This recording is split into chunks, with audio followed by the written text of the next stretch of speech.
Hello there, you're watching Rajya Sabha TV. This is News at 10. I'm Aishwarya Kapoor and here are the latest headlines. Rajya Sabha passes afforestation bill through voice vote. Opposition withdraws proposed amendments after government assures accommodating concerns through rules. States to get 42,000 crore rupees to go green. Defence Minister rubbishes reports of Chinese incursion in Uttarakhand as opposition voices concern in Lok Sabha. Manohar Parrikar claims it wasn't Chinese incursion, only transgression.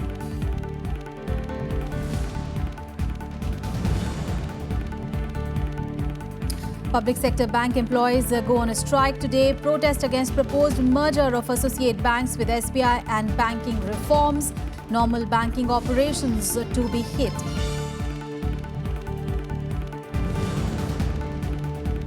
Indonesia executes the first 4 of 14 drug convicts on death row. Sushma Swaraj says trying to save Indian who faces execution. Amnesty International condemns executions as deplorable. And Hillary Clinton accepts the Democratic nomination for president, declares US is at a moment of reckoning, urges voters to unite against divisive and combative politics of Republican nominee Donald Trump. Well, the Compensatory Afforestation Fund Bill 2016, which seeks to give more than 40,000 crore rupees to the states for afforestation and set up a mechanism for its implementation, has been passed unanimously by the upper house. Several members urged for greater participation of forest dwellers and Gram Sabhas. Now, the government has assured that individual concerns will be taken into account while framing of rules. Continuing the discussion on the Compensatory Afforestation Fund Bill in the upper house on Thursday, several opposition members expressed their support for the bill but also sought protection for the rights of forest dwellers and Gram Sabhas. इस पूरी योजना बनाने में state की authority की executive committee को अधिकार दिया गया है और स्टेट की एग्जीक्यूटिव कमेटी के अंदर केवल 2 जिला परिषद के सदस्यों को शामिल किया गया है. आदिवासियों का कहीं भी उसका उल्लेख नहीं है. Engendering community participation through innovative steps like this can go a long way in achieving the goal of afforestation laid down in this bill, and the centre must consider replicating this initiative across the country. Tribal इलाकों में rights of forest dwellers की रक्षा हो, individual rights, community rights की रक्षा हो, forest act 2006 की रक्षा हो, 2000 ग्राम सभा की अनुमति के बिना पैसा जंगल आबाद करना कठिन होगा. While the ruling party defended the bill, some opposition members also sought more funds for the state to ensure afforestation. Camper fund सही तरीके से खर्च हो, राज्यों को ये पैसा जाए, इसमें किसी प्रकार की देरी ना हो, जिसके कारण हमारे यहाँ पे जो जंगल जमीन के जो अधिकार की जो बात होती है उसकी संरक्षा हो, हमारे वन्य जीवों की सुरक्षा हो, हमारे जंगल बचे. क्लॉज 3 में राज्यों द्वारा जुटाए गए धन का जो 10% नेशनल फंड में रहने का जो प्रावधान किया गया है उसे घटाकर 2% किया जाए, क्योंकि एफोरेस्टेशन और उससे जुड़े जमीन काम राज्यों सरकारी करते हैं. The Environment Minister assured the House that the concerns raised by the members will be incorporated in the rules. सभी सुझावों को पूरी गंभीरता से हम विचार करेंगे. उसके लिए आवश्यक बैठक भी हम नियमों के निर्धारण के पहले करेंगे. Our process is absolutely democratic. आप बिल्कुल निश्चित रहिए कि मैं उस सारी प्रक्रिया को करने के अंदर प्रजातांत्रिक प्रक्रियाओं का कहीं उल्लंघन नहीं करूंगा. The bill is passed. Following the assurance by the minister, several opposition MPs didn't press for their amendments and the bill was passed unanimously by the upper house. Lok Sabha has already passed the bill. Vishal Daya's report for Rajya Sabha TV. Meanwhile, efforts to hammer out a consensus on the goods and services tax bill gathered momentum on Thursday for its likely tabling in the Rajya Sabha next week. Now, the government reached out to the opposition parties, even as Congress described the exercise as constructive and positive. Finance Minister Arun Jaitley and Chief Economic Advisor Arvind Subramanian held several rounds of talks with the leaders of Congress and other parties, including the Samajwadi Party, JDU and CPIM. The former Finance Minister P. Chidambaram, Anand Sharma and leader of the opposition in the Rajya Sabha, Ghulam Nabi Azad, participated in the discussions with Jaitley. There were 2 rounds with the Congress leaders. Media reports said that the government wants to bring consensus on the GST and was ready for talks with any leader even during the weekend to hear out and address their concerns on the issue. At the meeting of the Business Advisory Committee of the Upper House last evening, the GST bill was not discussed as it has already earmarked 5 hours for the bill last week. Now, Jaitley also met SP leader Ram Gopal Yadav and CPIM General Secretary Sitaram Yechuri and held talks with other leaders as well. Reports suggested that the government is also in touch with the AIA-DMK chief Jay Jayalalitha on the key bill. We want to introduce it at the earliest. Now, final discussions are going on. I am confident every party will support GST. We were briefed by the Finance Minister for about 5 minutes on what is the status of the issues under discussion with the Congress party. On that, we had said that the position taken by the state finance ministers that no cap should come in a constitution amendment. Because if that at a later date needs to be reviewed, then we have to bring another constitution amendment. अभी ये कांग्रेस और BJP जो ping pong खेलता था, ये ping pong बंद होना चाहिए, जीएसटी बिल पास होना चाहिए. हम लोग जो non Congress non BJP parties है, हम लोग बहुत रिस्पॉन्सिबल पार्टीज है, हम लोग जीएसटी चाहिए. And in an effort to control the high price of drugs and medicines, Union Minister Anand Kumar said that the Health Ministry is working to make it mandatory for doctors to prescribe generic medicines. Kumar was responding to the calling attention motion in Rajya Sabha on Thursday.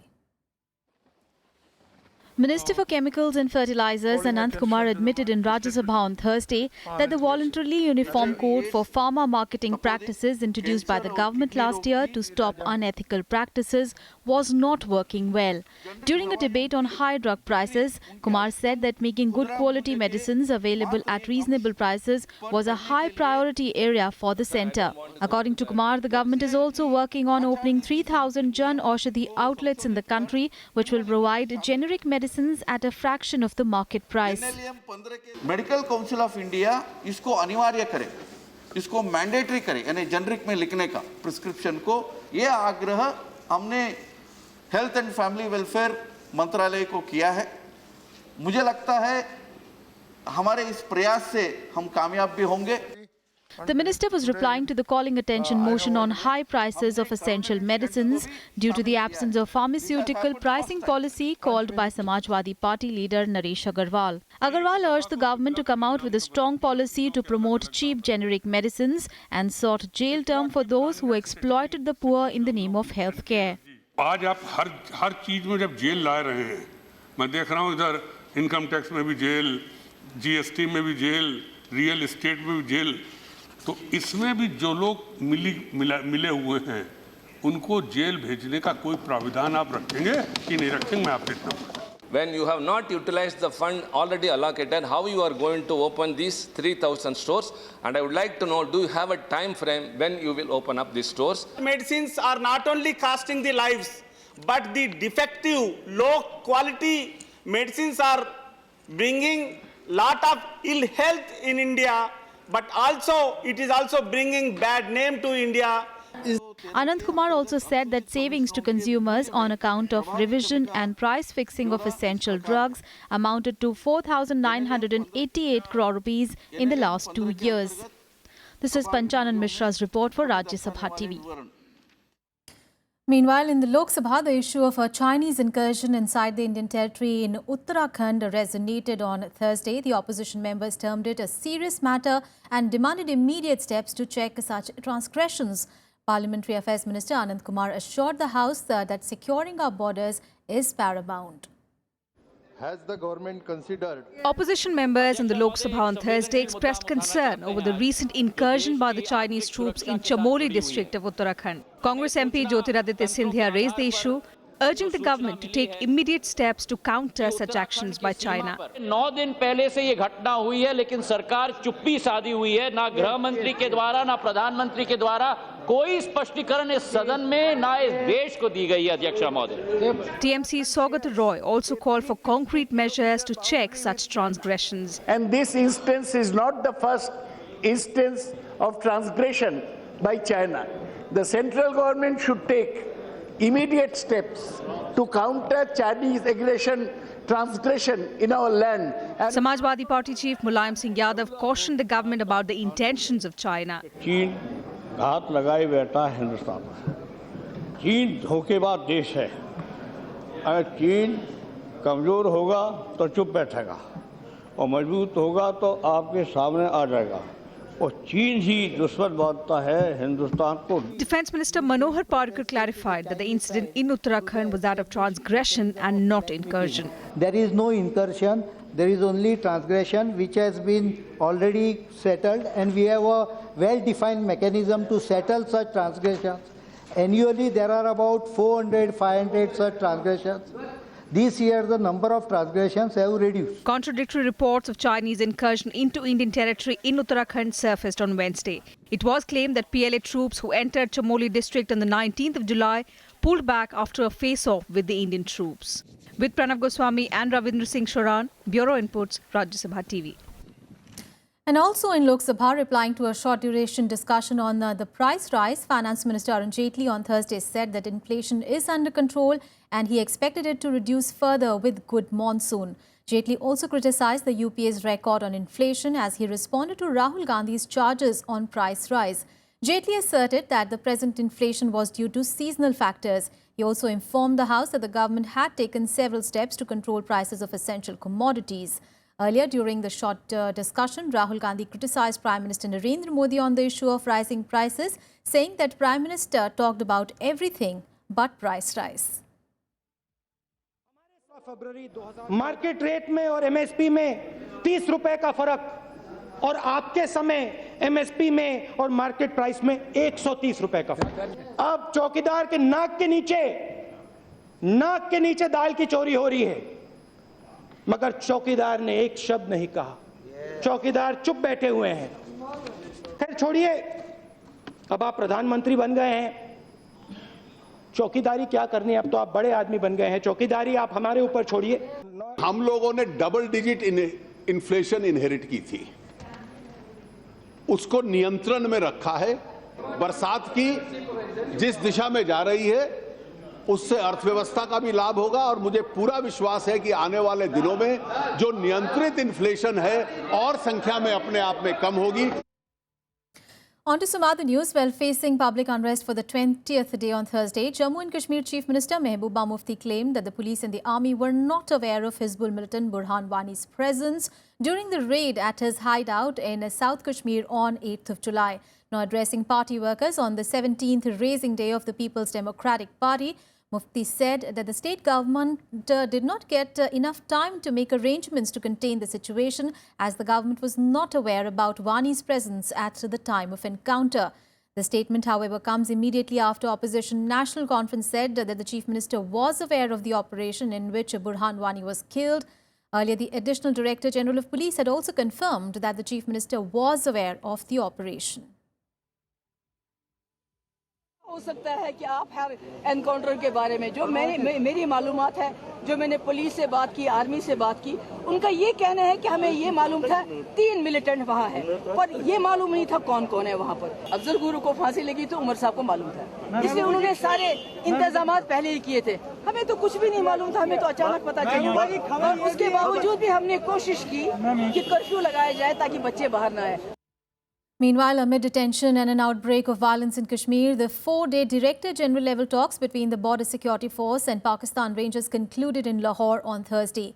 An agreement was reached to effectively check cross-border infiltration to prevent terrorist activities and clamp down on drug smuggling.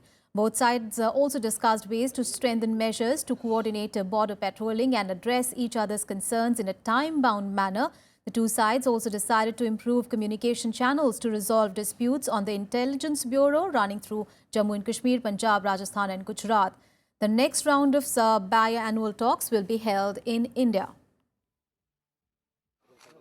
We decided to strengthen the mechanism to ensure security of the border from the point of view of infiltration, terrorism, narcotic smuggling. We're a very short break in here. We'll be back with more news. Stay tuned.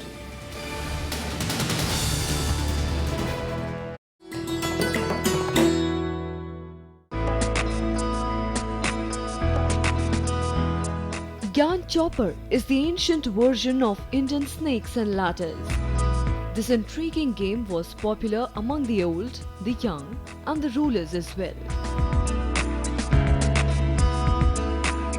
The chopper has its origin in the Jain philosophy.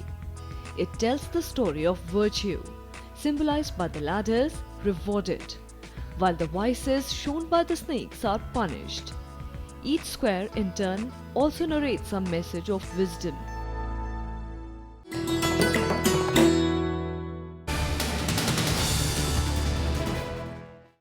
Now, bank employees have called for a nationwide day-long strike today to protest against the proposed merger of associate banks with SBI and banking reforms announced by the government. The United Forum of Banks Union and of Officers Union, representing 8 lakh staffers, will participate in the strike. Bank unions are opposed to the central government's move towards FDI in the banking sector and mergers of public sector banks and mergers of State Bank of India and its associate lenders. The unions are also protesting against the privatization of regional rural banks and cooperative banks. Moving on, India and Bangladesh on Thursday signed an agreement on the bilateral extradition treaty between the two nations. Both the countries agreed to enhance cooperation on anti-terror efforts, with Dhaka saying that New Delhi will be side by side with it in fighting terrorists. The pact was signed in the presence of Home Minister Rajnath Singh and his Bangladeshi counterpart Asaduzzaman Khan Kamal. The two ministers also decided to increase cooperation in various issues, including militancy and narcotics, among others. Earlier in the day, Bangladesh Home Minister called on Prime Minister Narendra Modi and discussed bilateral issues, including the current situation in Bangladesh. He's on a 4-day visit to India. आपस में समझौता बहुत अच्छा से हम लोग आगे ले जाकर के किस तरह से काम करना है, सारा विषय पर चर्चा हुआ और बहुत अच्छा हुआ। कोई भी आतंकवाद का मुद्दा को हम लोग मिलकर के लड़ेंगे, ये इसमें भी चर्चा हुआ। फाइट अगेंस्ट टेररिज्म আমাদের সঙ্গে ইন্ডিয়া সাইড বাই সাইড থাকবে, সেটাই সম্বন্ধে ডিসকাশন হয়েছে। আমাদের বর্ডার ইস্যু আমরা বললাম, বর্ডার ইস্যু সম্বন্ধে ডিসকাশন হয়েছে। আমাদের নারকোটিক্স সম্বন্ধে ডিসকাশন হয়েছে। Moving on to the other big story of the day. Now, India says it is making last-ditch effort to save its national from being executed in Indonesia. Now, Gurdeep Singh is among 14 people who face death sentence over charges of drug smuggling. Earlier on Thursday, Indonesia executed 4 of them, leaving the fate of 10 others uncertain. India has some of the world's toughest drug laws and has faced intense criticism internationally for resuming executions.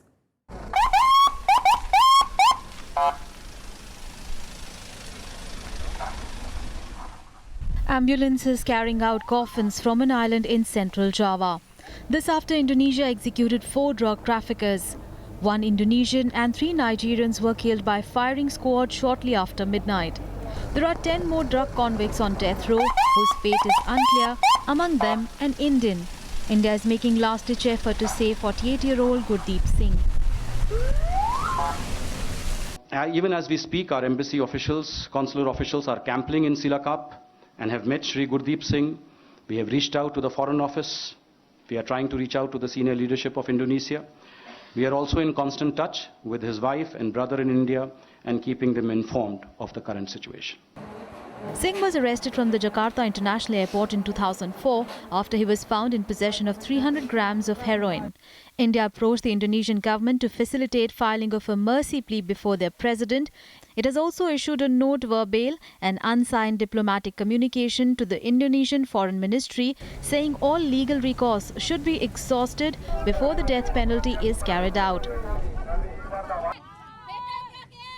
Amnesty International joined United Nations and other world agencies in condemning the executions as a deplorable act that violated local and international law. ਇੰਨੇ ਸਾਲ ਦੀ ਸਜ਼ਾ ਵੀ ਕੱਟੀ ਹੈ ਪਰ ਹੁਣ ਉਹਨੂੰ ਘਰੇ ਭੇਜਣਾ ਚਾਹੀਦਾ ਉਹਨਾਂ ਨੂੰ ਅਸੀਂ ਗਵਰਨਮੈਂਟ ਤੋਂ ਇਹੀ ਅਪੀਲ ਅਸੀਂ ਕਹਿੰਦੇ ਆ ਵੀ ਇਹੀ ਕਹਿੰਦੇ ਆ ਵੀ ਮਤਲਬ ਸਾਡੀ ਸੁਣਨੀ ਚਾਹੀਦੀ ਕਮ ਸੇ ਕਮ ਛੋਟੇ ਛੋਟੇ ਬੱਚਿਆਂ ਵੱਲ ਦੇਖਣਾ ਚਾਹੀਦਾ ਅੱਜ ਤੱਕ ਮੇਰੇ ਮੁੰਡੇ ਸਾਲ ਤੋਂ ਡੈਡੀ ਦੇਖਿਆ ਤੱਕ ਨਹੀਂ। No one deserves death penalty. No one.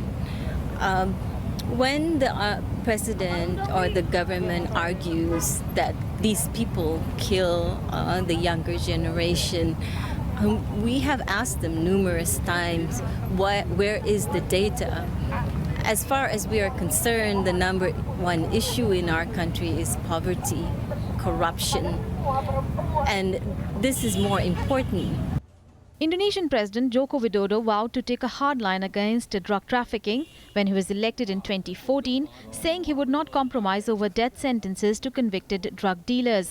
Earlier, Australia withdrew its ambassador from Indonesia for 5 weeks in protest at the execution of 2 of its nationals last year. Bureau Report, Rajya Sabha TV. My colleague Akhilesh Suman is tracking all those developments very, very closely. He's on the phone line. Akhilesh, now India making the last-ditch efforts to save Gurdeep Singh, who's facing death sentence in Indonesia. What all diplomatic channels have been opened?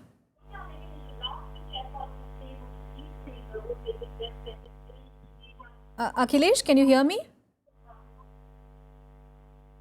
Hello. Akhilesh, can you hear me? Yeah. Akhilesh, now India is making all the efforts to save Gurdeep Singh, who is facing a death sentence in Indonesia. What all efforts are being carried out? What all diplomatic channels have been opened?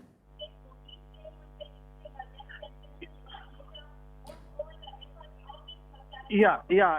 Actually, India has applied for clemency, and you know that you must be giving credit to this government, that this government has taken personal interest in any personal issues that are happening outside the country, and I think this has become a successful effort here, because India has now come on board with the Indonesian authorities that yes, there were cases of trafficking.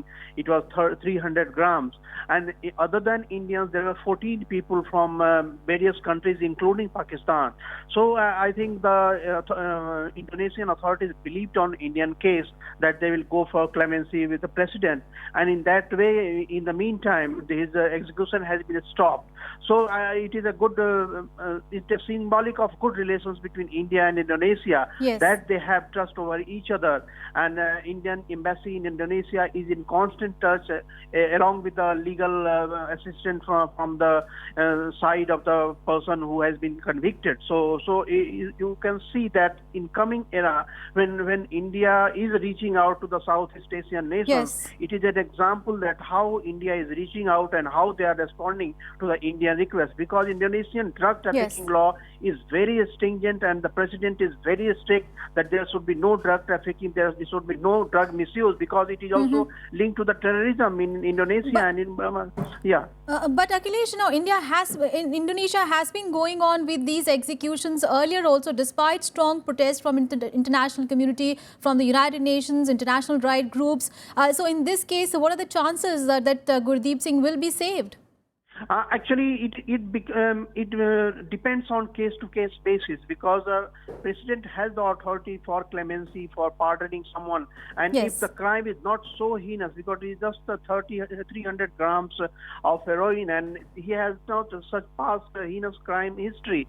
So India has made a plea that it is not a habitual drug trafficker. It is, I think, it has become a coincidence, and what are the instances, what is the situation in which he was caught, it is also a question. So Indonesia, any country, believes on person-to-person basis, and in the coming days, India and Indonesia are going very closer. So I think Indonesia is treating this case in a more sympathetic way than others. All right, Akhilesh, thank you so much for those details. So we have to wait and watch whether Gurdeep Singh will actually get a reprieve. Let's move on in the bulletin now. Hillary Clinton today officially accepted the Democratic nomination for president as the party's convention in Philadelphia came to a close. In her speech, while declaring that the nation was at a moment of reckoning, Clinton urged voters to unite against the divisive policy ideas and the combative politics of the Republican nominee, Donald Trump. She sketched out a positive portrait of America that stood in sharp contrast with the grimmer version of Trump and of many voters who feel deeply unsettled by the terrorism at home and abroad and the growing gap between rich and the poor. Hillary Clinton makes history by becoming the first female presidential nominee from a major U.S. party. If elected, she would become the 45th president of the United States and the country's first woman president. And the suspense over wrestler Narsingh Yadav's Olympic participation was prolonged after the National Anti-Doping Agency deferred its verdict on the doping hearing on Saturday or Monday. The wrestler's hopes of representing India at the Rio Olympics are fading by the minute. While he is still pleading innocence and is hoping for a reprieve from NADA, his lawyers have failed to give proof to substantiate their theory of sabotage. Well, a day after Narsingh and his lawyers presented their case on the failed dope test on Thursday, NADA's legal team gave its arguments against the sabotage theory before the disciplinary committee. The wrestler, who has alleged the involvement of fellow grapplers in the conspiracy, has already been replaced by Praveen Rana in the Olympic squad, but will be reinstated if he gets a favourable verdict from NADA. On a successive day of the chaos at the NADA headquarters, Narsingh's supporters were present at the venue demanding justice. The wrestler has also filed a police complaint implicating 2 other wrestlers. However, his supplements have been reportedly found to be clean. An eminent author and social activist, Mahasweta Devi, will be cremated in Kolkata today. 90-year-old Mahasweta Devi passed away in Kolkata after suffering a cardiac arrest following multi-organ failure on Thursday evening. Known for her writings on marginalized communities in the country, she served as a voice of the oppressed. She founded several grassroots-level societies for the welfare of tribals. In her long career as a writer and activist, Devi had received the Sahitya Academy Award, Padma Vibhushan, Gyanpith and Magsaysay Award, among several other distinctions. Prime Minister Narendra Modi, Congress President Sonia Gandhi, West Bengal Chief Minister Mamata Banerjee and several other leaders have condoled her death. Well, that's all in this edition of news. Coming up ahead, Parliament news in Hindi and English. Thanks for watching.